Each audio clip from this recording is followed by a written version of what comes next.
Good morning, students. In the previous video, we have done hordes of the poem that was related to a girl who was pursuing her hobby in her bedroom only. The name of the poem was Bedroom Skating. So, students, today we are going to do life skills. A5. The narrator's sister liked skating. There was no ice rink near her house, but she managed to follow her passion in her bedroom. One often faces many problems while moving towards one's goal. One has to be good problem solver to be successful. So students, we all know that what we have read in the poem that there was a girl, she liked skating, but she was not able to do that in a skating rink because there wasn't any skating rink nearby her house. But it did not stop her to skate. She pursued she pursued her hobby in her bedroom. Likewise, we also face many problems. But the main thing is how we solve those problems. Do we stop pursuing that thing or do we continue pursuing our hobby but with a twist? So, students, it's all about problem solving. We all have problems, but the main thing is how we solve them.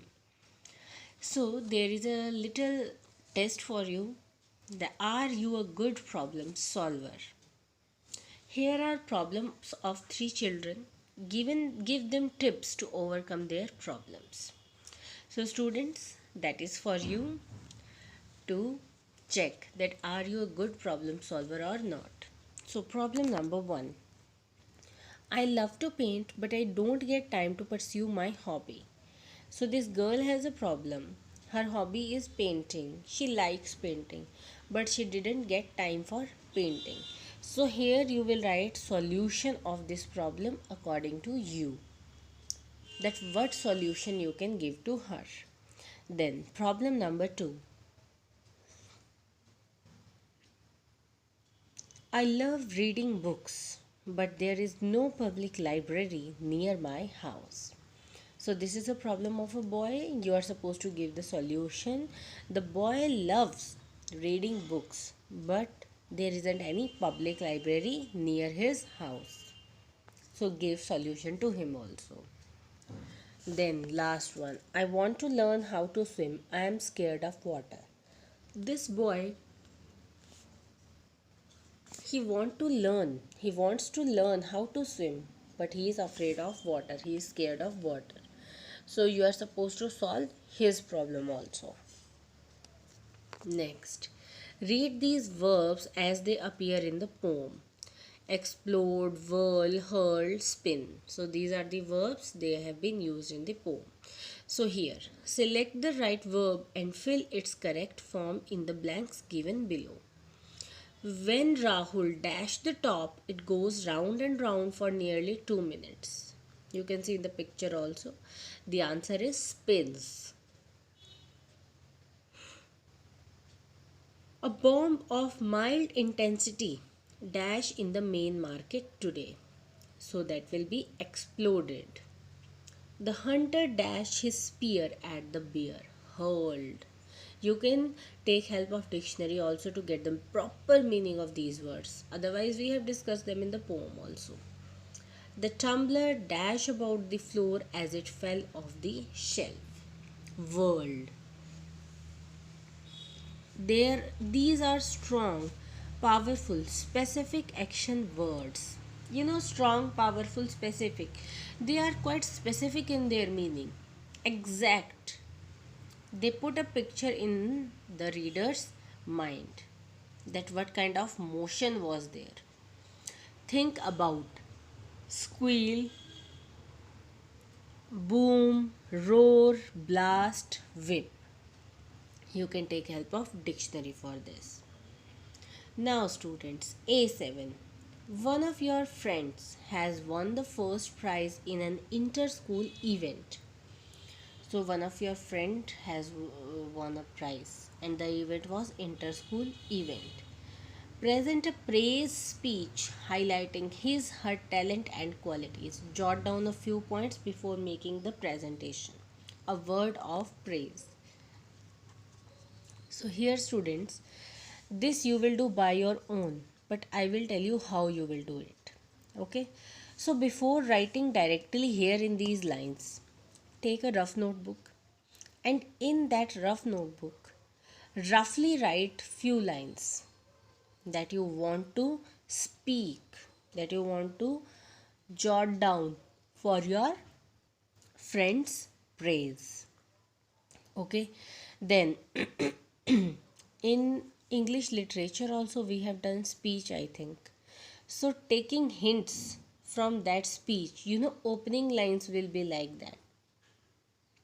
Good morning teachers, principal sir, and my dear friends. Opening line will be this. Today I want to. Like this you will start the topic. Word of praise. So students, you will do it by your own. Next. Do you know the hobby of stamp collecting is called philately? What do you call one who collects stamps? We will call him philatelist. Discuss in class what other things could be fun to collect. Okay, we can't do it now. You may have many friends in schools or at home. Do you have a pen friend or an email friend? So let us see who is a pen friend. A pen friend is a friend a person regularly writes to without meeting. Guess who's an email friend? So without meeting, regularly we send email to that person. That becomes our email friend. Given on the next page are a few names from the pen pal column of a magazine with their address, age groups, email addresses, and hobbies. Add your name with your particulars to the list. Then select any two you could like to make friends with. Give reasons for your selection. So you can see so many names are given here, hobbies are given, likewise here also age and everything. Okay, it is given. So here you can do it for yourself. You can write your name, then you will write your address, your age and your hobbies, right? You will fill it by your own because I am not aware of your address, your age and your hobbies, right? It is to be done by you. Okay, and these questions, they will be done. You know how you will do it? They will be done in your notebook. That is for English literature only. उसी में ही आपने क्या करना है? You are supposed to give a heading English reader unit this और question का number ये है B2 B2 part 2 part 3. Likewise you will answer it. Okay. Now students, read this extract from the story The Collectors by Ronton Mistry and learn how a new hobby can be developed. So students, the name is The Collectors. We will read it in the next video. Till then, complete your homework, revise the chapter, and thank you students. Have a nice day.